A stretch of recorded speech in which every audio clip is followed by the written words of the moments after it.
Aristoteles. Jadi meneruskan gurunya, kuncinya kebahagiaan ada di akal.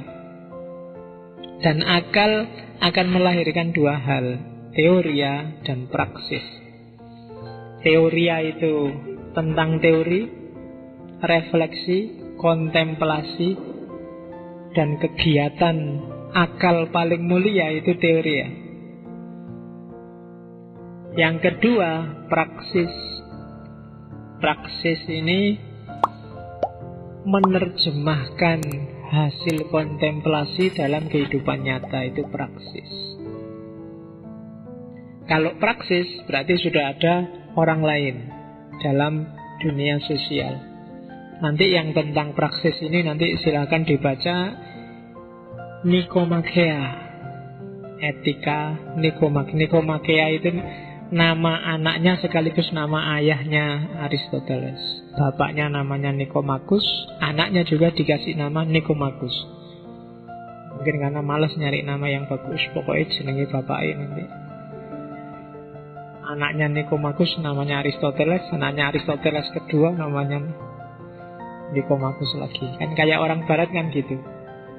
Ada Tyson Junior, Tyson 2, nanti ada Tyson 3 kan gitu. Kamu besok bisa gitu, kalau namamu Abdul ya Abdul 1, nah nanti Abdul 2 gitu aja. Nggak usah mikir nama, jadi ada urutannya. Kan di sejarah Islam kan kita itu Muawiyah 1, Muawiyah 2. Nanti ada Yazid 1, Yazid 2. Oke, jadi katanya Aristoteles sama, kebaikan tertinggi summum bonum itu dicapai melalui kontemplasi, teoria. Jadi keutamaan yang tertinggi, akalnya harus jalan. Saya agak cepat ya, masih banyak. Oke, teori yang paling terkenal dari Aristoteles itu ini, the golden mean. Mean itu tengah-tengah, golden itu emas. Jadi teori tentang tengah-tengah emas. Nerjemahnya tidak enak ya. Teori tentang emas tengah-tengah juga tidak enak. Pokoknya wis golden mean ngono ya. Boleh tak terjemah tengah-tengah emas juga tidak enak, tengah-tengah kok emas. Oke. Yo, apa kamu suka tengah-tengah mbak aja? Oke. Katanya Aristoteles. Kenapa? Udah apa? Kamu yang telat ketawanya apa aku yang telat ngomongnya? Katanya Aristoteles, kebajikan itu adalah jalan tengah. Khairul umuri awsatuha. Jadi segala hal yang paling baik itu ada di tengah, kecuali donat. Loh iya tuh. Kalau donat tidak bisa pakai khairul umuri awsatuha. Nah, contohnya dinanya golden mean. Berani itu tengah-tengah antara pengecut dan nekat. Atau ini contoh tak sendiri. Cukup itu kan tengah-tengah antara kekurangan dan kelebihan. Hidup itu memang enak cukup. Kayak iklannya Salompas itu loh. Pas lagi pas lagi apa gitu. Ya, jadi saya pengen hidupnya cukup aja Pak. Pengen istri 4 juga cukup pas. Pengen rumah 5 juga cukup pas. Nah itu cukup. Kalau kekurangan itu kan berarti kurang dari kebutuhan. Kalau kelebihan ya kelebihan. Atau hemat itu golden mean dari pelit dan boros. Ada orang yang pelit, ada orang yang boros. Tengah-tengahnya hemat. Atau percaya diri. Percaya diri itu golden mean dari sombong dan minder. Kalau kamu merasa minder berarti kamu belum golden mean. Atau kamu sombong, itu juga pasti tidak utama. Yang utama tengah-tengah. Percaya diri. Minder itu kan underestimate, sombong itu overestimate. Yang pas itu percaya diri. Percaya pada kemampuanmu tapi tidak dilebihkan sedemikian rupa sehingga jadi sombong. Juga tidak kamu kecilkan sedemikian rupa sehingga kamu jadi minder. Biasa saja, sesuai apa adanya, itu golden mean, percaya diri. Oke. Jadi untuk mencapai kebahagiaan, kamu harus tahu keutamaan. Keutamaan itu apa? Rumus paling gampang, golden mean. Kalau kamu pengecut, kamu tidak akan bisa bahagia. Kamu nekat juga tidak akan bisa bahagia. Yang mungkin kamu ketemu bahagia di berani. Kamu kekurangan tidak akan bahagia. Kelebihan juga biasanya sumpek. Cukup.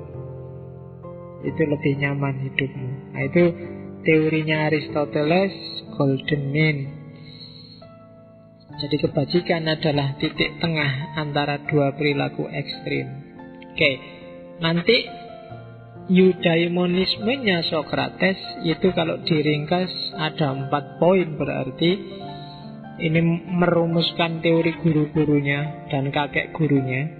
Jadi eudaimonisme itu pertama-tama sumbernya akal. Dengan akal, pahamilah siapa dirimu. Kalau kamu sudah kenal dirimu, apa potensimu, di mana kelebihan kekuranganmu, kembangkan, wujudkan potensi atau bakatmu. Kamu bisa apa? Wujudkan itu. Itu nanti sumbernya kebahagiaan. Terus ambil manfaat dari pemenuhan bakat tadi. Mungkin kamu pinter nulis, ya nulislah. Ambil manfaat dari nulis. Syukur-syukur manfaatnya nggak cuma buat kamu, tapi juga buat orang lain. Dan yang terakhir, hiduplah secara moderat. Dengan pola ini, kamu akan bahagia. Kenapa Pak kok dadak mengenali diri? Ya kalau kamu tidak kenal dirimu sendiri, kamu juga tidak ngerti apa yang bikin kamu bahagia, apa yang bikin kamu nyaman. Kenapa harus kenal potensi Pak? Ya kamu bahagia itu kan karena memenuhi apa yang ada dalam dirimu, bakatmu. Yang bakatnya seni, kamu mengekspresikan seni, itu kan kebahagiaan. Yang bakatnya karate, kamu ikut karate, kebahagiaan. Yang bakatnya teknik kok kuliah tafsir, itu kan sumpek kamu. Gimana caranya? Bakatnya teknik malah kuliah tafsir. Tidak terpenuhi, tidak akan bahagia. Jadi penuhi, wujudkan potensimu, bakatmu. Dari situ kamu akan dapat manfaat. Syukur-syukur manfaatnya nggak cuma untuk dirimu, tapi juga untuk orang lain. Dan yang terakhir, sesukses apapun kamu atau segagal apapun kamu, hiduplah secara moderat. Itu teori eudaimonisme. Dengan ini kamu akan bahagia. Eudaimonismenya Plato, muridnya Socrates, yang sempat jalan-jalan lama ke dunia timur, sehingga banyak teori-teorinya sangat bau timur, termasuk tentang idea. Dia jalan-jalan di timur waktu dia galau setelah gurunya dieksekusi, dihukum mati. Katanya Plato, dia setuju 100% sama gurunya bahwa pengetahuan puncaknya kebahagiaan itu ada di pengetahuan yang baik. Cuma dia nambah, kondisi bahagia itu kondisi seimbang dari 3 unsur jiwa, yaitu akal, spirit, dan nafsu. Jadi ini harus seimbang dengan koordinatornya akal. Yang harus jadi rajanya adalah akal. Jangan spirit, jangan nafsu. Kalau akal yang menang, dia akan jadi manusia rasional. Kalau semangat yang menang, dia akan jadi manusia pemberani. Tapi tanpa akal, dia akan jadi manusia nekat tanpa perhitungan.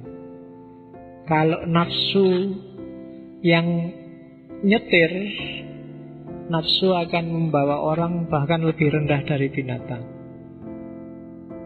Tapi nafsu akan menjamin hidupmu nyaman kalau dia disetir oleh akal. Jadi katanya Plato, perhatikan 3 hal: spirit atau semangat, nafsu, dan akal. Rajanya harus akal. Ketika akal jadi rajanya, kamu bisa memperoleh kebahagiaan tertinggi tadi yang diteorikan oleh Socrates. Oke, jadi simpelnya itu. Nanti apa sih yang diperoleh ketika akal menguasai spirit dan nafsu? Katanya Plato, ya paling tidak ada 4 hal paling utama, yaitu kebijaksanaan, keberanian, tahu diri, dan keadilan. Ini 4 karakter paling utama. Kalau kalian punya ini, itu sebenarnya kalian manusia yang utama. Yang pertama kebijaksanaan. Yang satu ini aja beratnya luar biasa. Kita ngaji bolak-balik ya sih bingung. Kebijaksanaan. Meskipun sudah kata ini kita apalkan begitu kita ngapalin Pancasila. Sila ke-4, kerakyatan yang dipimpin oleh hikmat kebijaksanaan. Itu sangat filosofis. Hikmah itu kan filsafat. Jadi hikmah kebijaksanaan. Jadi kalau kamu sudah punya kebijaksanaan, hidupmu akan ringan. Yang kedua apa? Keberanian. Semangat, spirit. Harus ada apinya. Jangan sampai kamu hidupmu melempem, apalagi masih muda. Harus ada semangat, tapi semangat yang rasional. Kalau nggak rasional, semangatnya jadi marah-marah, ngamuk-ngamuk, nggak terima, nuntut. Kan sering itu yang terjadi. Tapi harus punya keberanian. Anak muda nggak boleh pengecut, tapi juga harus tahu diri, bisa ngukur kekuatan. Dan yang terakhir, adil. Ini 4 karakter utama manusia utama, katanya Plato. Ya udah, menjadi Plato nambahi teori gurunya untuk bahagia, seimbangkan akal, semangat, dan nafsu. Akal tadi sudah disebut oleh Socrates, ditambahi 2 oleh Plato, semangat dan nafsu. Orang hidup harus ada gairah untuk berkembang, gairah untuk selalu lebih baik. Dan yang terakhir, jangan dilupakan, nafsu juga harus dipenuhi. Jangan ndak kawin, jangan ndak makan, jangan ndak minum. Dipenuhi tapi dikendalikan oleh akal. Kawin itu bagus, tapi kawan kawin itu jelek. Itu nafsu. Ya kan, makan itu bagus, tapi makan bolak-balik makan itu jelek. Jadi rajanya hidup itu harus akal kalau di Plato. Makanya yang layak jadi presiden itu kalau menurut Plato kan raja filosof, king philosophers. Kenapa? Karena filosof ini menjalankan fungsinya akal. Jangan semua jadi politikus. Kalau semua jadi politikus, negara rusak. Puncaknya harus filosof. Karena filosof punya kualitas kebijaksanaan, keberanian, tahu diri, dan keadilan.